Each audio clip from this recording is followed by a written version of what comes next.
big one. Okay, so that big one was 25,000. What did I say? 20, it's $25,000. Oh my God. Yeah, Awesome. that was huge, right? So because I'm like, oh, how much should it be? Like, 8,000, 10,000. And I was like talking with our director of marketing, who was actually the person that I had the interview with to start with. And she's like, Did go she? higher. Oh, Yeah, she did. So yeah. I always like to try and let people know what I need, why I need it, and then make it so that I'm not chasing them and that they're not feeling chased. Because I think that happens a lot in projects. Do a video walk, because I always do video walkthroughs when I do my mock-ups and when I do my websites, like just the first look. But it's so much more powerful when you can do a video walkthrough of your proposal. And then if you do it on LinkedIn, you can see if they viewed it. Jennifer, welcome, welcome. I'm so excited to catch up. You have taken my courses years ago. Walk me back to those years ago. Tell me about how you started your web design business. Yeah, so like I took your courses years, like in 2017, I was like the very first group of Square Secrets students. And I took your course because I wanted to design a website for my direct sales business, like to have for my team and for myself, as far as like, getting myself out there. And then I was like, wait a minute, I'm enjoying this so much. Like, I think I actually need to do this as a business. So I have a degree in interior design. I had my own interior design practice in Canada. We're both Canadian, for like, years and years and years. And then I moved to the States, and I didn't have that same, like, it's all about relationships and everything with vendors and all that kind of contractors and all that kind of stuff. So I didn't really have that down here. And then when I moved to Mount Rainier, which is like in the middle of nowhere, there's like, me and the elk and the deer, there was really no option for that. So I decided I love being creative. I love doing business. This just seemed like a really good thing for me. So that's sort of how it got started. And then it sort of got like, it got derailed a little bit, just because I was doing, like, I had a really big team on my direct sales team. And so I was like, okay, I really need to concentrate on that. I was making really good money with that. I enjoyed it. So I was sort of doing the website stuff sort of as like really a side gig, right? And then it was funny because I watched other students that, like, and this was like last year, I actually retook Squarespace business, because I was like, okay, I'm watching all these other students that have done Squarespace business and they're like just killing it. So like I was like, okay, I'm really like, I'm over the direct sales stuff and everything. I really just like sitting here in my she shed and not having to go and do stuff. So I was like, okay, I need to retake it. I really need to refocus on building my website business. I mean, I was still doing like 3-4 sites a year. I mean, it wasn't like I wasn't doing anything.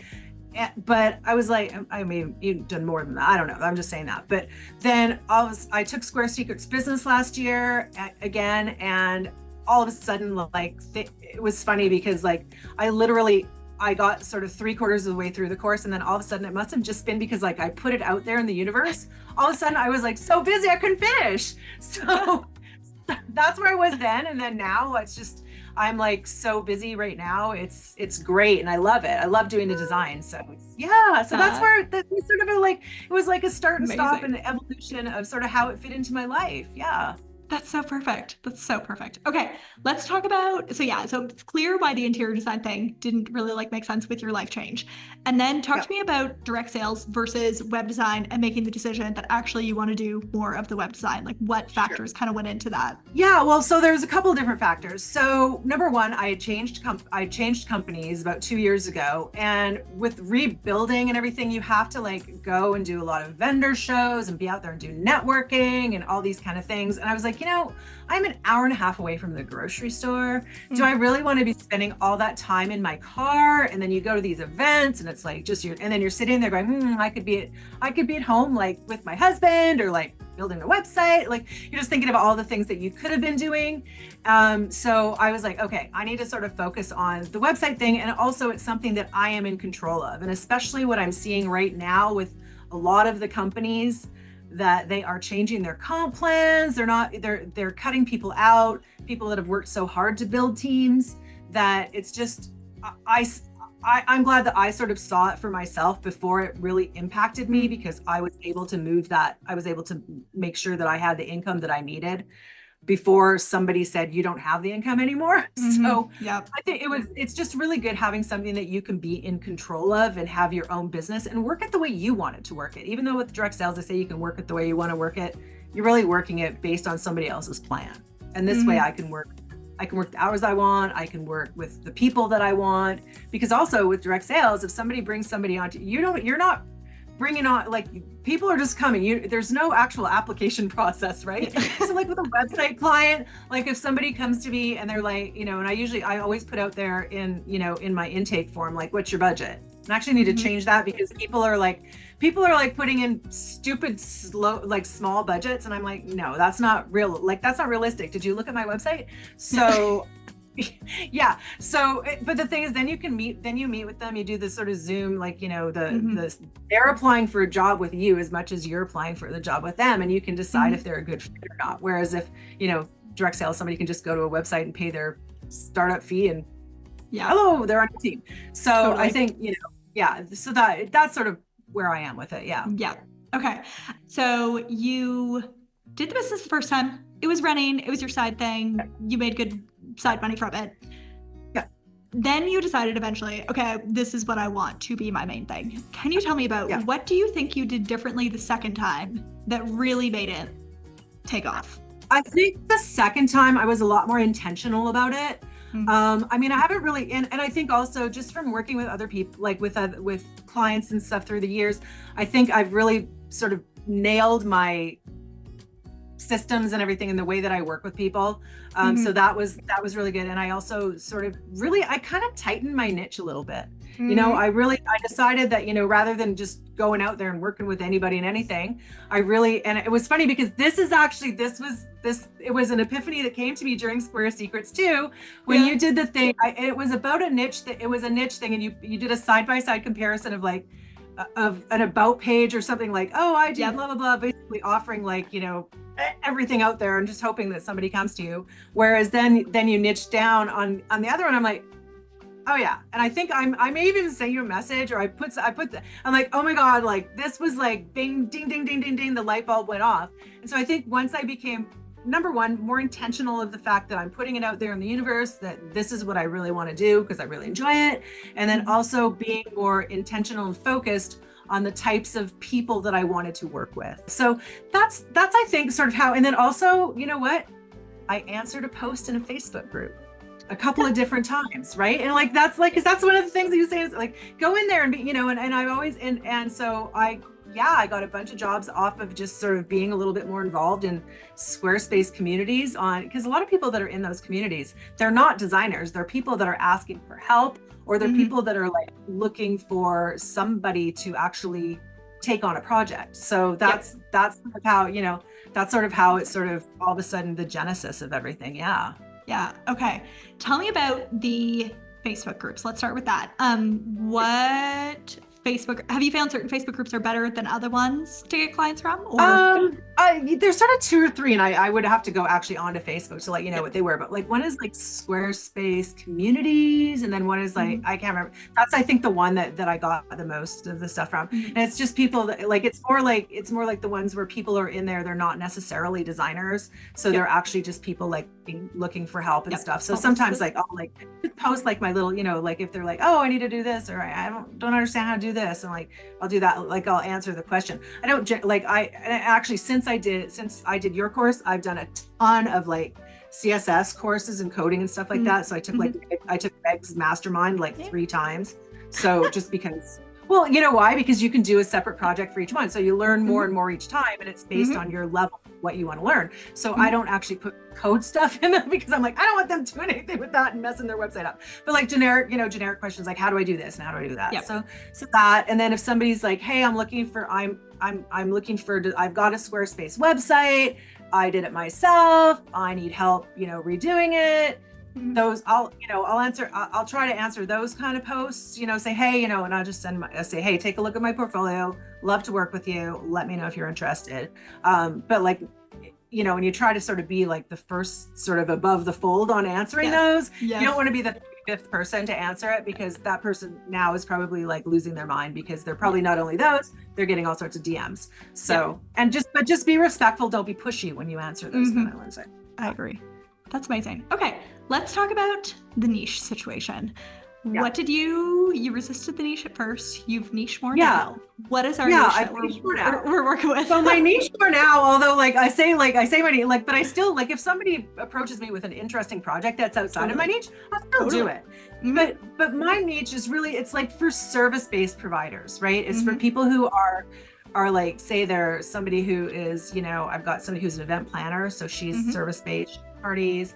I've got a bunch of different sort of nutrition coach type people, and now I am going to be diving deep into doctors. So, because I don't know if you've ever noticed, doctor websites are horrendous. They're so ugly. Yeah. So yeah, because I always research when I'm taking on a project, and I'm for this doctor, I'm oh my God, everything out here is just awful. So it's people that are service-based. It's people that have sort of a general idea of business. Although I do find that a lot of times when I'm working with people, because I have been in business so long and have, I've ran a successful design firm for years, that I do a lot of business coaching when I'm working with people too, because sometimes they have this concept, especially startups, right? They have a concept of what they're doing, but they really have no idea what they're doing. So yeah, that makes sense. Okay, good. Yeah. You had something exciting happen. Tell me about, you had a very high paid project. Tell me about how that happened and what that was for. Okay, so that actually was out of a Facebook group. Yeah, so I had so somebody posted in this Facebook group, and I was like, oh, this is super, and it was about women's healthcare and women's medicine, and we're concierge, we're a company that helps doctors build out concierge practices. So I was like, oh, this is interesting. So I applied for the job and everything. I didn't get it the first time. And I was like, oh, and I was like, why didn't I get it? Why didn't I get it? And I kept, sending the person messages because she was like, oh, it was this Zoom call and it was great. And I did the proposal and never heard anything back, which, hey, if you're going to send a proposal, if you're going to ask for one, please follow, let the person know. Yeah. So I'm like, oh, okay. Yeah. So I was like, oh, okay, I guess it's not happening. So I moved on because I had some other projects that I was working on. So I'm like, oh, no big deal. But that would have been nice because it was something that could have been ongoing. So I was like, okay, fine. So then I get on a Sunday afternoon, I get a inquiry form from this doctor. And I'm like, oh, okay. And it said that she was referred by the person that I had done the interview with. So I'm like, oh, okay, okay. So then I set up an appointment with her. In the meantime, I looked, and she was the CEO of this big company, but she needed a website for her practice. So I was like, oh, okay. So I worked with her and for her on her website.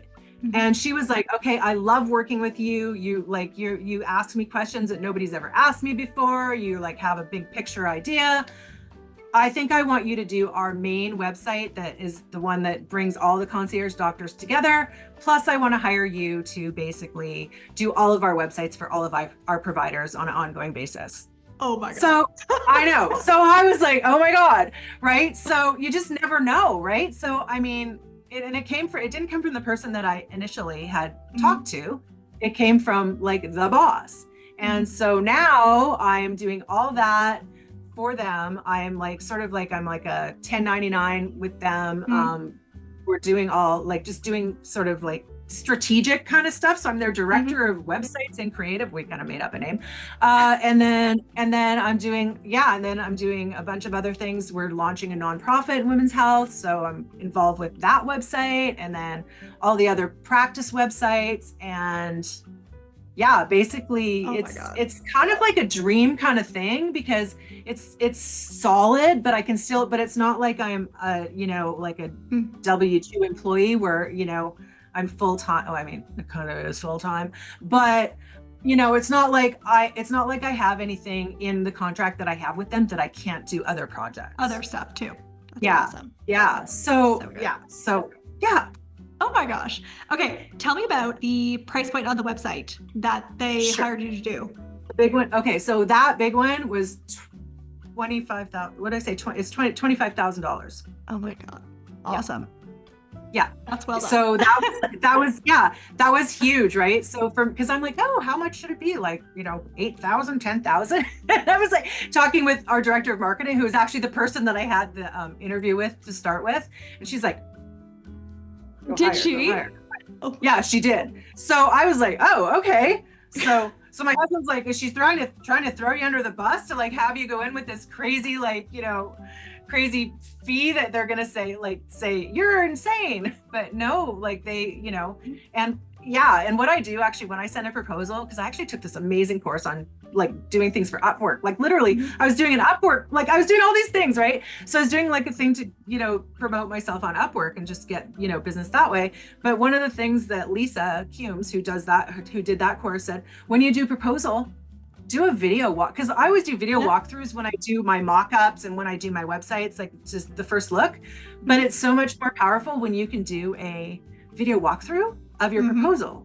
And then if you do it on LinkedIn, you can see if they viewed it. So it's a little bit. That's really good. So, yeah, it's really good. So that was like pro tip. Like I do it on everything now. So yeah, and I was already using it anyways. So I'm like, this is brilliant. So yeah. Loom is the best. Like if I had to pick the best software I've used in the past 5 years, it's Loom for sure. Yeah, like it's amazing. just hands down. Okay. That's incredible. Yeah. So one major project, which has now led to like an entire position and a bajillion other projects. A bajillion other projects.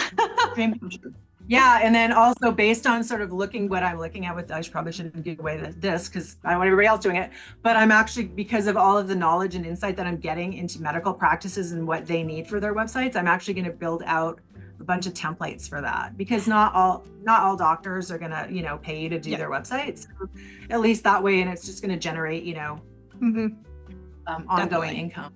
Yeah, so that's interesting.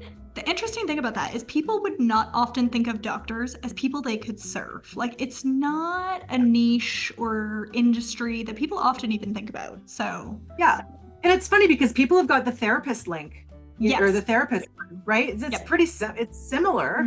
So I don't know why anybody's not really, because like I was looking and there is like just nothing. There's nothing good out there, really. There just isn't. Yeah, no, it's true. Yeah, I have a friend who's a dentist, and they showed me their website, and they were all proud of it. I asked them how much they paid, and I was like 8 or 10 grand or something, and I was like, oh, that web designer did is basic, and I was like, okay, but he thought it was exceptional value, and he was really happy with it. But I mean, awesome. Maybe I should make some dentists. Maybe I should start looking for some dentists too. Yeah, add that to your templates. Yeah. Okay. Talk to me about. Okay, so let's rewind a little bit. Your marketing strategy, or like how you typically find clients now. Like there's a Facebook group. Is that the main thing? Are there other methods? That's sort of the main thing.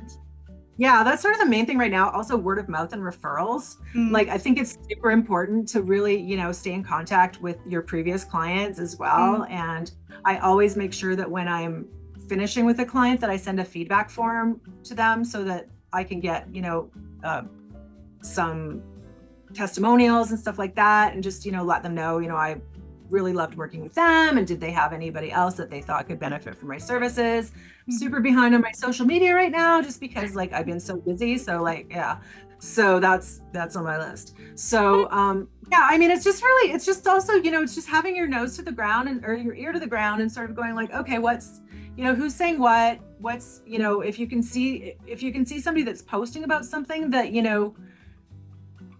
you're like, okay, that would be an interesting project, then, I definitely reach out. You are very naturally a social butterfly person. So this might seem very obvious to you, but this is actually not obvious to some other people. So can you tell me about specifically, like, how are you keeping in touch with your clients to get them to refer more clients? Because what's like second nature to you is not second nature to everyone. Yeah. And I mean, not everybody has somebody that they can refer to you either, right? So I think it's always like trying to like, especially because we're in a service-based business, right? Like this is what we're, website design service-based. So, just reach out and sort of be like from a serving standpoint, like to them, like, hey, I'm just following up. Is there anything that you need from me right now or anything? And sort of making it a little bit about them, and then say, oh, and also, you can say, oh, I've got an opening that just happened to come up in my calendar. If you have anybody that you may think might need a website, that'd be great. I would love it.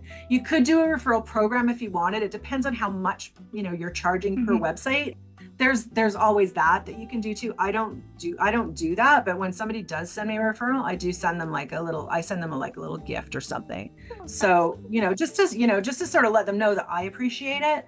But I think honestly, if you provide a really good service to your clients, they're going to naturally want to refer you because you've had such a really good, they've had a really good experience with you. So I think as long as you manage the experience of their project, they're going to be happy and they're going to refer people. I fully agree. Anytime someone says they get a lot of referrals, I'm like, that person runs their business well. Like their process and their experience is obviously really good. Yep. Yeah. And I always try in the process, meet them where they're at too. Cause I don't know, well, this, like when you're trying to get copy from people and everything, nobody ever gives you this stuff when you're supposed to have it. So I always found that like, rather than sitting around and waiting for them and being annoyed about it, I actually build in a week in the middle of the project after I actually do their mock-up so they can see where everything's needed. So it makes it like a little bit easier for them to like, because people, when you ask them for copy and stuff like that, they don't really know what you need and why you need it. So I always like to try and let people know what I need, why I need it, and then make it so that I'm not chasing them and that they're not feeling chased. Because I think that happens a lot in projects. Yeah. So totally. Yeah. Yeah. I love it. Yeah. You're clearly very conscious of what's happening and how to try to fix it. Can you tell me about, switching gears slightly, your offerings are really interesting. You have a lot of different options and also a lot of add-ons. Can you talk to me about the average price point people are investing and sort of the different options of working with you? Sure. Well, I just raised my prices, so I'll go sort of back to like, I'll base it on what I was doing before. But what I like to do, because everybody's different in what they want, right? So at least I give them an option with all of the add-ons that I offer, because those are all things that people have had me do. And I am kind of like, oh yeah, I'll just do it. No, I'm not going to just do it, right? And I have done that because you want everything to be functioning the way they want it to in the end. So I like to show them now, after doing all that these things all have a cost implication. So and I also like on my, on my intake form, like I have all those things as options, like, so that when I build out their proposal, I can build those things in, but I do want people to understand that they're different, like that they're not just like, that's not included in every website, right? So I think that that's important to show. So what I do get a lot of people doing add-ons for is they add on the SEO package, they add on copywriting. Those are the most common ones. So, like before I raised my prices, the average price, including those two things, was about $6,500. So, but for a full custom website. So, but I also understand too that people aren't going to want to do a full custom website, right? So then I also have my 2-week website design as well. So that's for somebody who already has a website. They already have all their copy. Basically what we're doing is we're just zhuzhing it up and making it, like if, because I had one of my clients, I was just doing website maintenance for her, and she had like, I think she was on SQUARESPACE 5. I don't know. It was like super old. I know. I mean, it worked, right? But like, yeah, it was, yeah. So after working with her for about, a year, I said, hey, why don't we let's update this? Because I don't even know if what if it stops working? I mean, it sure will, but so we did a 2-week website for her to update it, right? Because we had everything. We just had to zhuzh it. And then, and then I also offer like a design day as well. So like say if they have a website, but they need to add a page, or they need to just, update their branding, or, do some stuff, then I have that as an offering too. So I like to meet people where they're at as far as the price point too. And I also, but looking at my time, obviously a longer project, more money, right? Yeah. Shorter project, less money. So that's how I price it, just because I know everybody doesn't have a big budget, right? Like everybody's not the concierge 25K doctor project. Yeah. yeah. Right. So that makes perfect sense. And then there's also the thing too, is if they want a full custom website and they want it faster, factor that in too, right? Because you're going to be up at 5 a.m. working, so that you're in your office by 6, so that you can get it done. And believe me, I'm not a morning person, so that costs more. That costs more. Yeah. Same. I would also, for me to wake up at 5 a.m., it's a flight or I know. I know my husband was like, "Why are you up?" And I'm like, I don't know. I said I have so much stuff to do. I'm already awake thinking about it right now. I just might as well, May as well. Yeah. get up and go to my office. Totally. Okay. Can you share with me your experience of going through the courses? I guess the first time or the second time. Sure. Like, what were the main things that you learned? Which you had already run a very successful business before, but like, what were the things that you really were like, ooh, I need to make sure I do that, if that makes sense? I mean, well, for the first course, obviously the design course was like something like I'd sort of done like a hokey thing on WordPress. Ugh, hate it. But like, then I'd never really, like, I think I'd done the 2-week trial on Squarespace a couple times and done anything. So I think like just going through the design course was just going through it step by step. Like I would have like the video open and then I would be doing the things and I would go back to it. I have like a full notebook. It's like, it's not in here. It's in my inside office, which is my old office, with like all of the stuff from that course. Like it's all highlighted and it's very pretty. And then with Square Secrets too, or with business, I think it was really good. Like I loved how like you just lay it out it's easy for somebody to understand all the steps they need to go through to start a business, right? And I think the fact that the community is there as well is really important. People can bounce ideas off of each other. I thought obviously that, the niche thing was like, oh, bing, bing, bing. Like, what was I thinking? I just think it's all practical advice. It's nothing that's above anybody. It's not hard. Like it's hard to figure out on your own, but you've got somebody who's like, oh yeah, I did this, I did that, this worked, this didn't work, blah, blah, blah, blah, blah. And like, oh, and then you brought, I think Ashlyn in for the, for copywriting stuff. And then the other page, legal page, for the contracts and everything, and making sure that you're protecting yourself and stuff like that. I think a lot of times people, especially if you're creative, you don't have a business background, you just think you can just started designing websites for people and not really thinking about any kind of liability consequences, or like, okay, now how do I I love doing that, now how do I get the next one? So I think it was just really, everything was just laid out in a really easy to follow way. Like you don't have to be like, some super businessy type person, because it really gives you the basics. I love that. Okay. And then final question. If someone is sitting there, they're thinking about the course, they're on the fence, they're not sure, worth it, not worth it, good, not good. What would you say? You've been through them. I would say worth it. I would say both of them are worth it. I would say obviously learning the, how to design a website is pretty important if you're going to actually design them for people. So I would say, it was really good money spent for me. I think that, if you're interested in starting a business, it's so much better to have a background and like sort of a knowledge base in it, rather than just throwing yourself into it. Because I see that, as I said earlier, a lot with people that come to me that are doing startups. They have a concept of what they want to do, but they have no idea how to do it. So this gives you a really, really good sort of step-by-step way of getting from like, hey, I think I want to do this, to, hey, I'm doing this. So I think that I would say, jump in if you're interested, if you're at all interested. And the thing is, you can apply a lot of this stuff to other things too. So yeah, no, that's true. Amazing. Thank you so much, Jennifer. I so appreciate it. Thank you. Now, Jennifer's story about landing that $25K website project through a Facebook group might have you sending those join requests as we speak.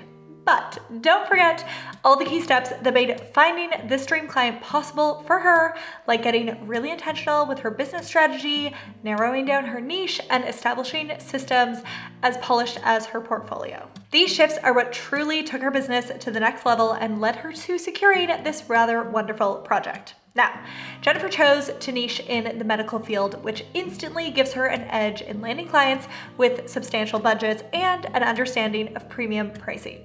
But if building sites for dentists doesn't quite sound like your cup of tea, fear not, I have got you covered.